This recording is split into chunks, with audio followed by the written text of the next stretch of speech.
Hola, soy un cristiano reformado y aquí podrás escuchar mis vlogs a través de estos podcasts. En el podcast de hoy continuamos con nuestra serie sobre la carta de Judas. Si no escuchaste la primera parte, te invito a que la escuches antes que esta. Hoy vamos a ver del versículo 5 al 10, donde Judas va a contradecir una doctrina de la cual ya hablamos en un podcast anterior y es todo el movimiento de declarar cosas que hay hoy en día. Los versículos dicen: mas quiero recordaros, ya que una vez lo habéis sabido, que el Señor, habiendo salvado al pueblo sacándolo de Egipto, después destruyó a los que no creyeron, y a los ángeles que no guardaron su dignidad, sino que abandonaron su propia morada, los ha guardado bajo oscuridad, en prisiones eternas, para el juicio del gran día, como Sodoma y Gomorra y las ciudades vecinas, las cuales de la misma manera que aquellos, habiendo fornicado e ido en pos de vicios contra la naturaleza, fueron puestas por ejemplo, sufriendo el castigo del fuego eterno.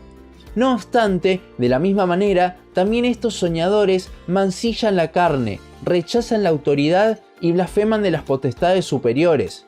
Pero cuando el arcángel Miguel contendía con el diablo, disputando con él por el cuerpo de Moisés, no se atrevió a proferir juicio de maldición contra él, sino que dijo: el Señor te reprenda. Pero estos blasfeman de cuantas cosas no conocen, y en las que por naturaleza conocen, se corrompen como animales irracionales. Judas empezará a mostrar el juicio de Dios contra el pecado. Dios no se toma a la ligera estas cosas para con ninguna persona, y esto lo va a demostrar a través de 3 ejemplos. Primero, Dios no se toma a la ligera el pecado de los judíos, versículo 5.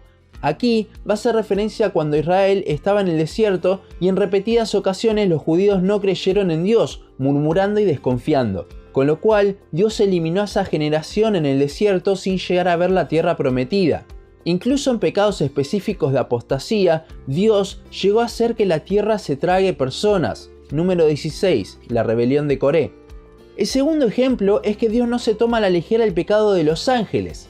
Aquí vemos la rebelión de los ángeles que siguieron a Satanás, los cuales Dios los puso en tinieblas y dice en prisiones eternas. Las palabras originales se refieren no tanto a que están en un lugar por toda la eternidad, sino más bien a que están encadenados, esposados, en actitud de presos por toda la eternidad. Esto, a mi entender, es que Dios los desterró de su gloria, viviendo en oscuridad perpetua esperando su juicio que se dará al final de los tiempos. Y luego del juicio, seguirán en ese estado de presos, de ángeles caídos, para toda la eternidad en el infierno. Por último, el tercer ejemplo es que Dios no se toma a la ligera el pecado de los gentiles. Judas da el ejemplo de Sodoma y Gomorra, el cual a lo largo de toda la Biblia es un ejemplo del juicio de Dios. La perversidad en esas ciudades llegó a tal punto que intentaron violar hombres que los visitaban, siendo estos en realidad ángeles. Con este ejemplo, Judas ya pasa por todos los seres que han cometido apostasía, diciendo que Dios da juicio absolutamente a todos. Dios no se toma el pecado a la ligera, Él es santo y justo, con lo cual no tolera el pecado, y si no fuese por la obra redentora de Cristo, toda la humanidad sufriría estos juicios también. Esto también va en contra de lo que dicen muchos falsos maestros acerca de Dios, no condenando estos el pecado, cuando Dios lo hace en gran manera como podemos ver.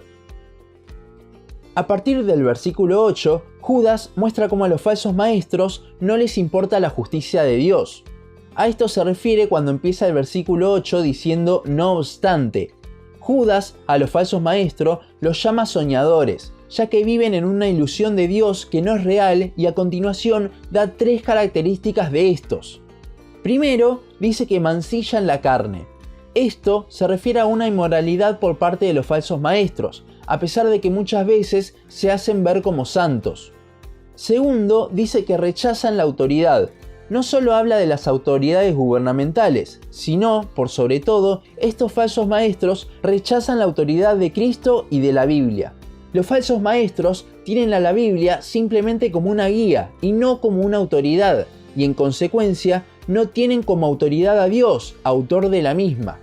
Por último, dicen que blasfeman de las potestades superiores.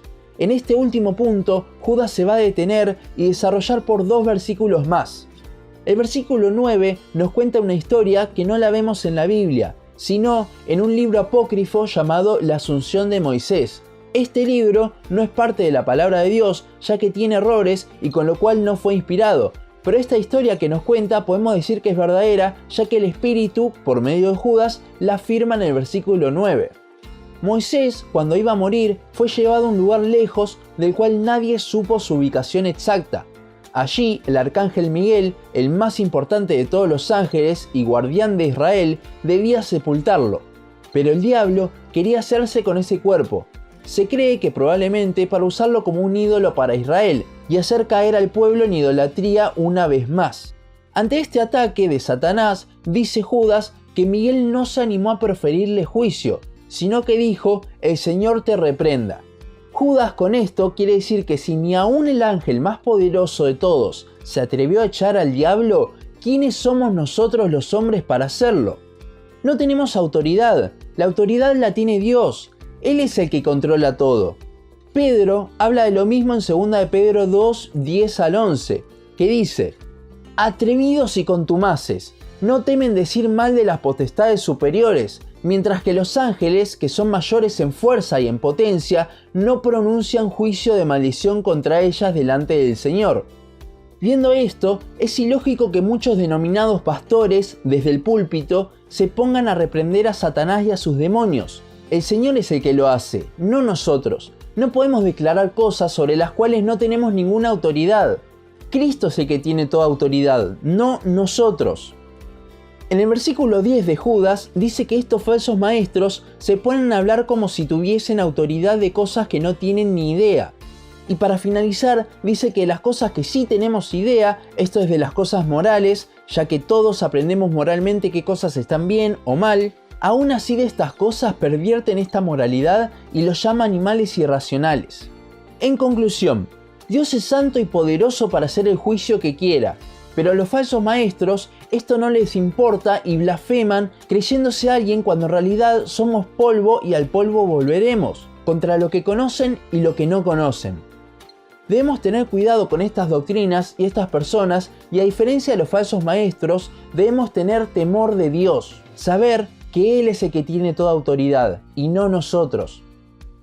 Hasta aquí nuestro podcast de hoy. Seguinos en Facebook, Instagram, YouTube y Spotify. En todos nos encontrás como Un Cristiano Reformado. También seguinos en uncristianoreformado.blogspot.com para leer el resto de nuestros blogs. Nos vemos en la siguiente ocasión.